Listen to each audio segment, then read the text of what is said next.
नमस्कार प्यारे बच्चों, बहुत बहुत स्वागत है आपका अपने YouTube channel online study centre में। और मेरा नाम है करण। तो प्यारे बच्चों, आज के इस वीडियो में हम लोग सीखेंगे क्लास 12th का जो आपका सब्जेक्ट है हिंदी इलेक्टिव का। इसमें जो आपकी पहली पुस्तक है जिसका नाम है अंतरा भाग 2। इसमें जो आपकी कविता है जिसका नाम है वसंत आया। ठीक है, तो इस कविता को आज के इस वीडियो में हम लोग सीखने वाले। ठीक है, और जिसके हमारे कवि हैं रघुवीर सहाय जी। ठीक है, तो इस कविता को चलिए शुरू करते हैं। देखिए, कविता को समझने से पहले पहले जो कविता का इंट्रोडक्शन होता है, मतलब कविता का जो परिचय होता है, यानी कि हम कविता में क्या पढ़ने वाले हैं वो पहले समझते हैं। ठीक है, कविता का जो परिचय है वो समझते हैं। देखो, इस कविता में कवि ने वसंत ऋतु के आगमन का वर्णन किया। ठीक है, जो हमारे कवि है रघुवीर सहाय जी, उन्होंने जो है इस कविता में जो वसंत ऋतु है, ठीक है, वसंत ऋतु के आगमन का वर्णन किया है। ठीक है, इस कविता में कवि ने बताया है कि किस प्रकार मनुष्य का प्रकृति से संबंध टूटता जा रहा है। ठीक है, मतलब कि जो मनुष्य है उसका जो प्रकृति से किस प्रकार से संबंध टूटता जा रहा है वो इस कविता में कवि जी ने बताया। कवि कौन है? हमारे रघुवीर सहाय जी। ठीक है, मतलब आप समझो इस कविता में क्या देखो, कविता का नाम क्या है? वसंत आया। ठीक है, तो इसमें जो है कवि हमारे वो वसंत आया, वसंत ऋतु के बारे में बता रहे हैं कि जो इसमें दो चीजें रखना कि पहला हमारा व्यक्ति है, दूसरा मनुष्य। जो पहला व्यक्ति है, दूसरा हमारा क्या है? प्रकृति। ठीक है, तो जो मनुष्य है ना उसका प्रकृति के साथ जो कहीं ना कहीं संबंध है वो धीरे धीरे टूटता जा रहा है। ठीक है, जितना संबंध प्रकृति के साथ जो पहले के जो लोग थे उनका था, जो आज का आधुनिक मनुष्य है उसका संबंध जो है बहुत ज्यादा कम है। ठीक है, तो कभी यहाँ पे इस बात को लेकर चिंतित है कि जो मनुष्य है और जो प्रकृति है इसके बीच का जो संबंध है वो टूटता जा रहा है। जो मनुष्य है, आजकल का मनुष्य क्या है कि कैलेंडर देख करके उसको पता चलता है कि बसंत आ गया, ऑफिस में छुट्टी होती तब पता चलता है कि यहाँ कोई त्योहार है। मतलब कभी जो इस बार को लेकर चिंतित है कि मनुष्य को जो है ना प्रकृति के साथ जुड़ के रहना चाहिए। ठीक है, लेकिन जो मनुष्य है ना वो क्या कहते हैं, कहीं ना कहीं अपने काम में इतना व्यस्त हो गया कि वो प्रकृति से बिल्कुल जो संबंध है ना वो धीरे धीरे टूटता जा रहा है। जो पुराने पहले के जो आदमी होते थे तो क्या था, पहले के जो मनुष्य थे तो उनमें क्या था कि वो हर एक चीज, जैसे मान लो मौसम के अनुसार बता देते थे कि अब कौन सा त्योहार आएगा, कौन सा त्योहार चल रहा है। ठीक है, तो मतलब जो पहले के लोग थे उनको कैलेंडर देखने की जरूरत नहीं पड़ती थी, लेकिन आज के जो लोग हैं उनको कैलेंडर देखने की जरूरत पड़ती है। कैलेंडर देख के वो समझते हैं कि बसंत आ रहा है। तो ये कभी बताना चाहते हैं कि आप पूरी कविता में यही पढ़ोगे कि जो बसंत आया, एक बसंत का ऋतु वो आता है। तो किस प्रकार जो लोग हैं वो कैलेंडर देखते हैं, लेकिन कवि का कहना ये है कि लोगों को प्रकृति के साथ जुड़ के रहना चाहिए और प्रकृति से बिल्कुल जुड़ के रहना चाहिए। लेकिन जो मनुष्य है आज का आधुनिक, वो धीरे धीरे जो कहीं ना कहीं प्रकृति से अलग होता हुआ दिखाई दे रहा है। ठीक है, तो आप समझते हैं पूरी कविता में क्या है, आपको समझ में आ जाएगा। देखो, आपका जो काव्यांश है वो किसी इस प्रकार से है।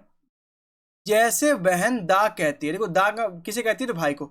जैसे जो बहन है वो अपने भाई को दा कहती है, ऐसे किसी बंगले के किसी तरु यानी अशोक पर कोई चिड़िया कूकी, चलती सड़क के किनारे लाल बजरी पर चुरमुराए पांव तले, ऊंचे तरुवर से गिरे बड़े बड़े पियरे पत्ते। ठीक है, कोई 6 बजे सुबह जैसे गर्म पानी से नहाई हो, खिली हुई हवा आई, फिरकी सी आई चली गई, ऐसे फुटपाथ पर चलते चलते कल मैंने जाना कि बसंत आया। मैंने कौन?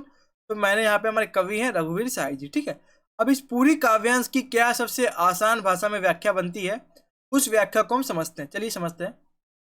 देखो, वसंत के आने के बारे में कवि कहते हैं कि सुबह की सैर करते समय किसी बंगले में अशोक के पेड़ पर बैठी एक चिड़िया के कूकने की आवाज आई। ठीक है, बसंत जब आया है तो कवि यहाँ पे क्या कह रहे हैं कि बसंत के आने के बारे में जो हमारे कवि कहते हैं कि सुबह की सैर में, जब सुबह के लोग सुबह सुबह जब कभी सैर करते हैं तो सुबह की सैर करते समय किसी बंगले में लगे अशोक के पेड़ पर बैठी एक चिड़िया के कूकने की आवाज आई। ठीक है, आवाज जो कवि को सुनाई दी। कवि कहते हैं ये चिड़िया की आवाज उतनी ही मधुर थी जितनी मधुर एक बहन की आवाज आती है। जिस प्रकार एक बहन अपने भाई को पुकारती है तो उसकी आवाज कहीं ना कहीं मधुर होती है, तो ठीक उसी प्रकार कवि कह रहे हैं कि जो चिड़िया है उसकी आवाज भी जो है बहुत ज्यादा कहीं ना कहीं मधुर थी। ठीक है, जब वह अपने भाई को दा कहकर पुकारती थी। ठीक है, आप यहाँ पे याद रखना, जो दा यहाँ पे आपको पंक्ति में दिख रहा है दा शब्द, तो ये किसके लिए प्रयोग किया गया? तो आप कहोगे ये भाई के लिए प्रयोग किया गया। ठीक है, समझ गया आप? क्या समझे आप कि जो कवि है हमारे, ये चिड़िया की आवाज, जो हमारा जो चिड़िया है उसकी आवाज इतनी मधुर थी जितनी मधुर एक बहन की आवाज आती है अपने भाई को जो पुकारती है। ठीक है, जिस प्रकार यहाँ पे बताया गया कि जब वह अपने भाई को दा कहकर पुकारती। दा मतलब समझ गया, भाई को, भाई के बारे में बात चल रही है। जब कभी सुबह के समय, जब जो हमारे कवि वो सुबह के समय सड़क पर चल रहे थे, ठीक है, कवि अपने बारे में यथार्थ बता रहे हैं, ठीक है। जब कवि जो है सुबह के समय सड़क पर चल रहे थे, लाल बजरी के ऊपर जो कवि के पैर नीचे अचानक से ऊंचे, ठीक है, जो कवि जब सुबह सुबह सड़क पर चल रहे थे तो लाल बजरी के ऊपर तो कवि के पैर जो है ना, कवि के पैर के नीचे अचानक जो है ऊंचे ऊंचे बड़े से पेड़ों के बड़े बड़े पीले पीले पत्ते आ जाते हैं, जिनमें चुरमुराने की आवाज आती है। देखो, मान लो यहाँ पे पत्ते हैं, आप सभी को पता है जब बसंत आता है तो उससे पहले जो पत्ते होते हैं पीले पीले वो झड़ जाते हैं सभी पेड़ से, तो पत्ते का तो सूखे से होते हैं, जब उस पर आप चलोगे तो उस पर क्या आएगी, चुरमुराने की आवाज आएगी। तो कभी भी जब वहां पे चल रहे थे तो उस पर क्या आ रही थी, चुरमुराने की आवाज आ रही थी। अब आगे देखते क्या बोलते कभी, सुबह 6 बजे की हवा में इतनी ताजगी, मतलब बहुत ज्यादा ताजगी माहौल सा है, ऐसा लगता है मानो हवा जो है अभी अभी गर्म पानी से नहाकर आई हो, ठीक है। यहाँ पर कभी कह रहे हैं कि सुबह 6 बजे की हवा जो इतनी ताजगी है, मानो ऐसा लगता है कि जो हवा है वो अभी अभी गर्म पानी से नहाकर आई हो।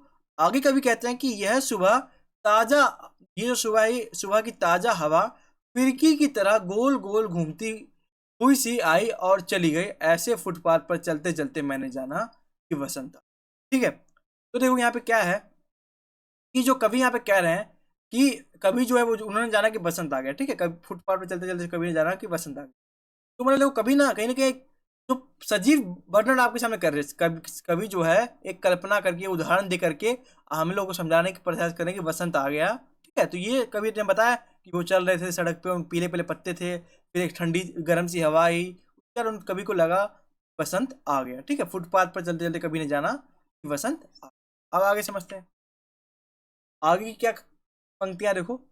और यह कैलेंडर से मालूम था, ये और यह कैलेंडर से मालूम था, अमुक दिन अमुक बार मदन महीने की होवेगी पंचमी, दफ्तर में छुट्टी थी, यह था प्रमाण, और कविताएं पढ़ने रहने से यह पता था कि दहर दहर दहकेंगे कहीं ढाक के जंगल आम बोर आवेंगे, ठीक है। तो कवि को जो पता चला, आपने इससे पहले देखा, कवि को पता चल गया कि बसंत आ गया। अब कवि को पहले से पता रहा कि बसंत आ गया उसने, क्योंकि कवि ने कैलेंडर से देख रखा था, ठीक है। अब इसकी व्याख्या क्या वो समझते हैं, देखो कवि कहते हैं कि वसंत के आने का पता उन्हें कैलेंडर से चल गया था, कवि ने पहले ही पता लगा लिया था, और जब दफ्तर में उस दिन छुट्टी हुई तो यह प्रमाणित हो गया कि हाँ बसंत आ गया, ठीक है।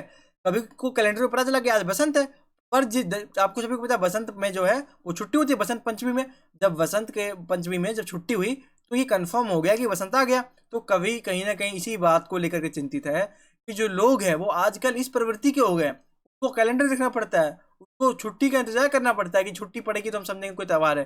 तो जो लोग है प्रकृति से कहीं ना कहीं उनका संबंध टूटता जा रहा है, ठीक है। आगे समझते देखो, बसंत पंचमी के बारे में कवि को जानकारी थी, जो बसंत पंचमी है उसके बारे में कवि को जानकारी पहले से थी, कैलेंडर से कवि को जानकारी मिल गई थी, कैलेंडर से, ठीक है।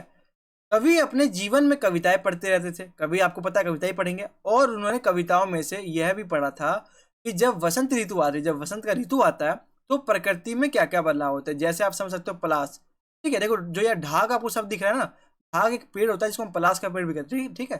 ढाक का मतलब पलाश भी कह सकते हो। देखो पलाश के पेड़ पर लाल लाल आएंगे, ठीक है। आप सभी को पता है जब बसंत ऋतु का आगमन होता है तो जो पलाश का पेड़ होता है उस पर लाल लाल से फूल आने लग जाते हैं, और बसंत के मौसम में आम और बोर आते हैं, आम के जो छोटी छोटी कलियां होती हैं आम वगैरह उगने लग जाते हैं बसंत के मौसम में। तो कवि यहाँ पे क्या कहना चाहते हैं, कवि कहना चाहते हैं कि देखो कवि को भी पता चला कि क्या कहना है, कवि ने हमको समझाने का प्रयास किया कि कवि को भी पता चला कि जो बसंत कैलेंडर सर ने कवि ने देख लिया, फिर कवि को छुट्टी पड़ा तो कवि ने अंदाजा लगा लिया, तो कवि ने कहीं ना कहीं कल्पना करा। कवि हमें समझाना चाह रहे हैं कि जो मनुष्य वो आज कल इस प्रवृत्ति का हो गया, ठीक है, उसको छुट्टी पड़ेगी तो वो समझेगा कि बसंत आया, ठीक है, कैलेंडर देखना पड़ेगा तब पता चलेगा बसंत आया। तो कवि कहीं ना कहीं कहना चाह रहे हैं कि मनुष्य को प्रकृति के साथ थोड़ा जुड़ के रहना चाहिए, ठीक है, प्रकृति को देखना चाहिए, संभालना चाहिए, प्रकृति से उसका संबंध जो स्थापित करना चाहिए, ठीक है, प्रकृति के साथ जुड़ के रहना चाहिए। तो कवि यहाँ पे ये कुछ कहना चाहते हैं।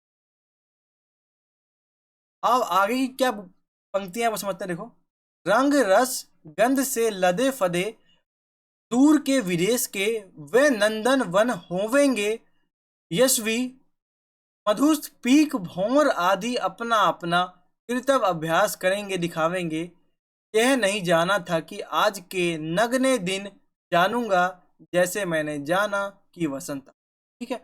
अब इसकी क्या व्याख्या बनती है वो समझते हैं। देखो, कवि कहते हैं कि वसंत के आने पर ना केवल पृथ्वी के बाग बगीचे, जो पृथ्वी का बाग बगीचा है, बल्कि जो इंद्र के नंदनवन जो है, इसमें भी सुंदर सुंदर फूल खिल जाते हैं। ठीक है, कवि जो कहना चाहते हैं यहाँ पे कि यदि जो बसंत आता है तो खाली पृथ्वी पर नहीं है, बाकी जो इंद्र जो है, इंद्र के जो नंदन वन जो है, वहां पर भी जो सुंदर सुंदर फूल खिल जाते। कब? तो बसंत के आने पर। वसंत में फूलों का रस पीकर जो भंवरे होते हैं और कोयल अपना अपना प्रदर्शन और सुंदर तरीके से कर पाते हैं। जब वसंत में आपको पता है नए नए कोपले लगती है, नए नए फूल का निर्माण होता है, नए नए फूल बनते हैं, तो उसमें का जो रस होता है उसको पी करके भंवरे और जो कोयल है वो अपना प्रदर्शन, यानी कोयल कुकू करती है, भंवरे जो है भ्रमण करते हैं। तो कहीं ना कहीं जो कोयल और भंवर है, कोयल जो है और वो जो भंवरे हैं, वो अपना प्रदर्शन जो है बहुत ही ज्यादा बढ़िया तरीके से कर पाते हैं। कवि कहते हैं कि मुझे नहीं पता था कि एक दिन ऐसा भी आएगा। कवि जो हमारे वो कहते हैं कि मुझे नहीं पता था कि एक दिन ऐसा भी आएगा जब वसंत के आने का जो पता है वो कैलेंडर देखकर और कार्यालय में छुट्टी होने से चलेगा। आपने इससे पहले क्या पढ़ा कि जब छुट्टी होती है तब पता चलता है कि अब जो कैलेंडर में देख के पता चलता है। तो कभी यहाँ पे क्या करें, कभी ने कभी ऐसा नहीं सोचा था। ठीक है, कभी कहते हैं कि मुझे नहीं पता था, कभी ने कभी ऐसा नहीं सोचा था कि एक दिन ऐसा आएगा जब बसंत के आने का जो पता है वो कैलेंडर देख के या फिर कार्यालय में छुट्टी होने से चलेगा। ठीक है, तो कभी कहीं ना कहीं इसी बात को उजागर कर रहे हैं, जो मनुष्य है ना उसको अपने प्रकृति के साथ जुड़ के रहना चाहिए। ठीक है, बिल्कुल ऐसा नहीं कि प्रकृति से पूरा अलग हो जाए, मतलब प्रकृति के साथ जुड़ के रहना चाहिए, प्रकृति को समझना चाहिए। ठीक है, इतना भी अपने काम में व्यस्त नहीं हो जाए कि प्रकृति को समझ सके। ठीक है, तो कहीं ना कहीं प्रकृति के बारे में, बसंत ऋतु के बारे में कभी का यही कहना है कि जो मनुष्य को है प्रकृति से जुड़ के रहना चाहिए ताकि उसको पता चले बसंत आया कि नहीं आया। ठीक है, उसको जो है कैलेंडर की और छुट्टी की आवश्यकता ना पड़े। ठीक है, अब इस कविता के जो विशेष होते हैं जो आपके बोर्ड एग्जाम में बहुत ही इंपॉर्टेंट रखते हैं, वो कौन से विशेष हैं वो समझते हैं। देखो, इस कविता में कवि ने वसंत का आगमन, जो इस कविता है उसमें कवि ने वसंत आगमन का सजीव वर्णन किया। सजीव मतलब आपको लग ही रहा हो कि हाँ कवि ऑटोमेटिक चल रहा है, पत्ते पे चल रहा है। आपने जैसे पढ़ा ना पहली पंक्ति में कि कभी चुरमुराते हुए सूखे पीले पत्तों पे चल रहा है, चुरमुराने की आवाज आ रही थी, मतलब आपको कहीं ना कहीं लग रहा हो कि कभी कभी सच में चल रहा है, मतलब सजीव वर्णन किया है जो आज के समय में होता है। कवि की भाषा बहुत ही सरल है, बहुत ही आम भाषा, आप समझ सकते हो।